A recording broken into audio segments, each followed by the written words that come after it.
Hello friends, हम जो है हिंदी पढ़ रहे थे। वाक्यांशों के लिए एक शब्द।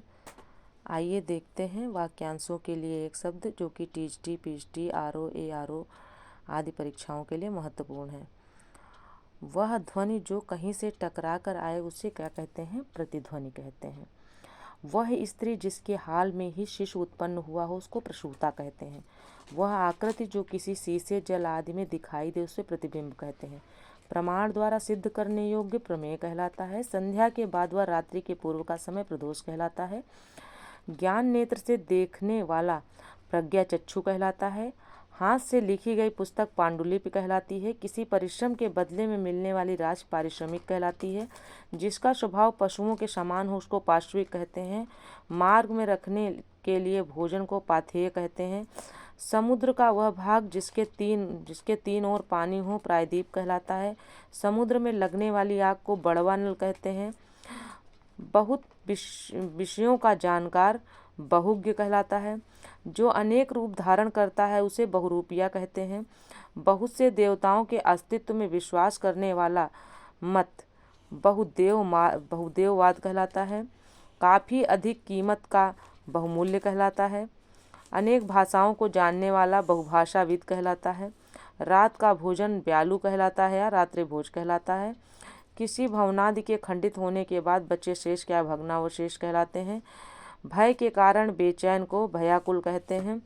भाग्य पर भरोसा रखने वाला भाग्यवान कहलाता है। जो भाग्य का धनी हो उसे भाग्यवान कहते हैं। दीवारों पर बने हुए चित्र भित्ति चित्र कहलाते हैं। जो पृथ्वी के भीतर का ज्ञान रखता हो उसे भूगर्भवेत्ता कहते हैं। और जो है धरती पर चलने वाला जंतु भूचर कहलाता है। और औषधियों के जानकार जो होते हैं उनको भेषज कहते हैं। प्रातःकाल गाया जाने वाला गीत कौन सा है? राग कौन सा है? भैरवी। और भूगोल से संबंधित तो उसको कहेंगे भौगोलिक। दोपहर का समय मध्याह्न कहलाता है। सर्दी में होने वाली वर्षा महावट या मावट कहलाती है। हाथी को हाँकने वाला महावत कहलाता है। सुख एवं दुख में एक समान रहने वाले को मनस्वी कहते हैं। जिसकी आंखें मगर जैसी हों उसको मकराक्ष कहते हैं। किसी मत का अनुसरण करने वाला मतानुयायी कहलाता है। दो पक्षों के बीच में पढ़कर फैसला करने वाला मखत्राता कहलाता है या यज्ञरक्षक कहलाता है। जो बहुत ऊंची आकांक्षा रखता हो उसको महत्वाकांक्षी कहते हैं। जिसकी बुद्धि कमजोर है उसे मंदबुद्धि या मतिमांद्य कहते हैं।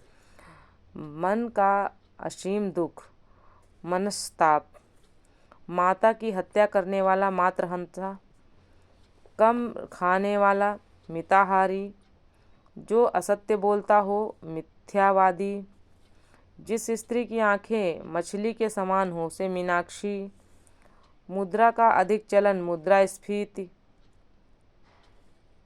और जो रचना किसी व्यक्ति की अपनी स्वयं की हो एवं नई हो उसको कहते हैं मौलिक। अब है कमल की डंडी को मृणाल कहते हैं। जुड़वा भाई या बहन को यमल या यमला कहते हैं। रंगमंच का पौधा यवनिका कहलाता है। जिसके नीचे रेखाएं लगाई गई हैं रेखांकित होता है। लोभी स्वभाव वाले को क्षुब्ध या लोभी कहते हैं। वंश परंपरा के अनुसार वंशानगत। जिसके हाथ में वज्र हो वज्रपाणी। बहुत ही कठोर और बड़ा आघात वज्राघात। बचपन और यौवन के मध्य की उम्र को वायसंधि कहते हैं। जिसका वर्णन ना किया जा सके वर्णनातीत कहलाता है। भाषण देने में चतुर को वाग्मी कहते हैं। जिसका वाणी पर पूर्ण अधिकार हो उसे क्या कहते हैं? उसको कहते हैं वाचस्पति। सामाजिक मान मर्यादा के विपरीत कार्य करने वाले को वामाचारी कहते हैं। गृह निर्माण संबंधी विज्ञान को वास्तु विज्ञान के नाम से जाना जाता है। बाहर के तापमान का असर रोकने हेतु की जाने वाली व्यवस्था क्या कहलाती है? वातानुकूलन कहलाती है। वह कन्या जिसके विवाह का वचन दे दिया गया हो वाग्दत्ता कहलाती है। जिस विषय में निश्चित मत न हो उसे विवादास्पद कहते हैं। जो दूसरी जाति का हो उसे विजातीय कहते हैं। जिस पर अभी विचार चल रहा है उसे विचाराधीन कहते हैं। वह स्त्री जो पढ़ी लिखी व ज्ञानी हो उसे विदुषी कहते हैं। अपना हित अहित सोचने में समर्थ उसको विवेकी कहते हैं। जिसके अंदर कोई विकार आ गया हो उसे उसे विकृत कहते हैं। जो अपने धर्म के विरुद्ध कार्य करने वाला हो उसे विधर्मी कहते हैं। किसी विषय का विशेष ध्यान रखने वाला विशेषज्ञ कहलाता है।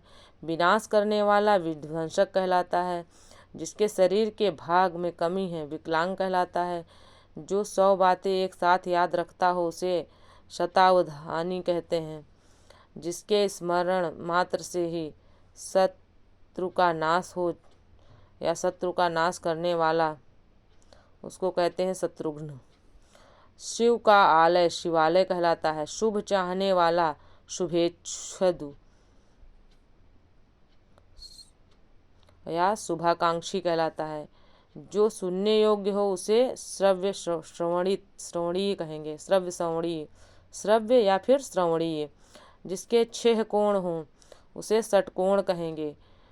6 माह में होने वाला षड्मासिक, 16 वर्ष की अवस्था वाली स्त्री षोडशी, 700 दोहों का समूह सतसई, साहित्यिक गुण दोनों की विवेचना समालोचक। जो दूसरों की बात सहन कर सकता है उसे सहिष्णु कहेंगे। शर्तों के साथ काम करने का समझौता संविदा कहलाता है। ना बहुत ठंडा ना बहुत गर्म उसको कहते हैं समशीतोष्ण।